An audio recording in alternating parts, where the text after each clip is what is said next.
Ibadah ya harus ada dalilnya. Kalau nggak ada dalil, ya bid'ah. Ngapain capek-capek, tapi tidak dapat pahala. Sebentar, memang terdengar rasional ucapan tersebut kan?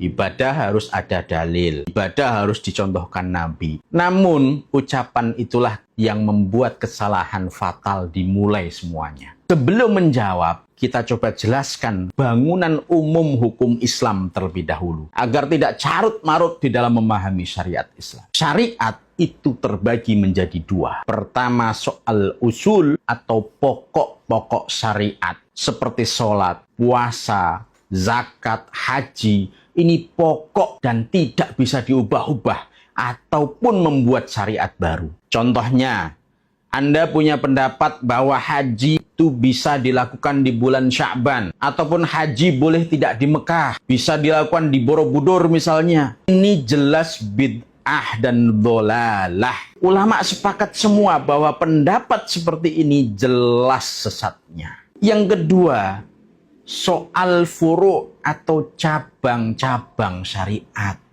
Ini seperti persoalan membaca bismillah di dalam sholat itu wajib atau tidak. Sujud kaki dulu atau tangan dulu. Zakat fitrah pakai uang boleh atau tidak. Ini persoalan furu' ataupun cabang daripada syariat. Tergantung dari istihad para ulama dalam mengambil dan memahami sumber hukum. Apakah bid'ah dan tersesat jika berbeda-beda seperti itu? Ya tidak.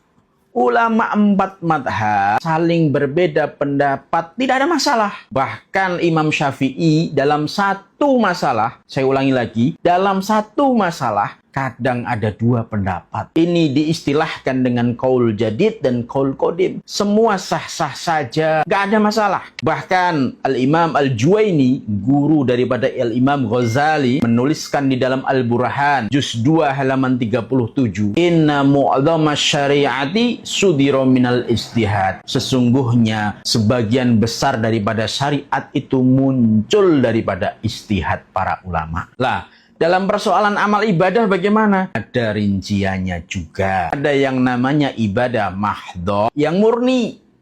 Seperti halnya pokok-pokok syariat tadi, sholat itu ibadah mahdhah. Tidak boleh kita mengurangi dan menambahi.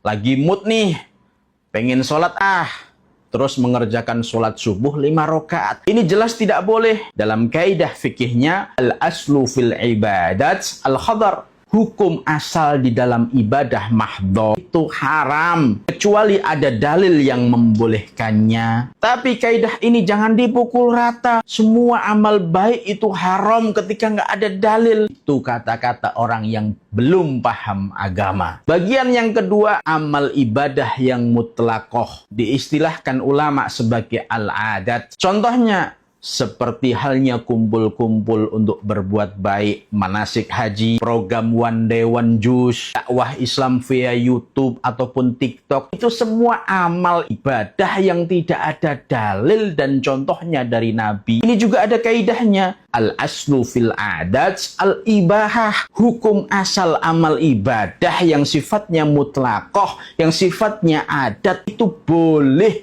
kecuali ada dalil yang melarangnya. Ini hubungannya sama ilat kemaslahatan suatu amal. Jika amal tersebut bermanfaat seperti sholawatan bersama, itu kan baik. Sholawat itu jelas dianjurkan. Bisa bersilaturahim, bisa bergotong royong. Itu juga disunahkan. Tidak termasuk bid'ah. Walaupun nggak ada contoh dari Nabi. Tapi itu termasuk amal ibadah yang mutlaqoh. Seperti halnya yang dilakukan Ibnu Taimiyah. Junjungan ustadz-ustadz kalian mengarang wirid sendiri. Barang siapa yang membaca wirid ini 40 kali sebelum salat subuh. Apa wiridnya? Ya Hayyu ya Qayyum birahmatika ashtagis. Maka hatinya tak akan mati. Ini wirid dikhususkan waktunya, dikhususkan jumlahnya. Ini diriwayatkan Ibnul Qayyim Al-Jauziyah loh. Silahkan cek di Madarijus Salikin, juz 1 halaman 46. Dan ini nggak ada contoh dari Nabi. Tidak ada dalil khusus. Apakah Ibnu Taimiyah alul bid'ah juga karena hal ini? Fala ta'qilun.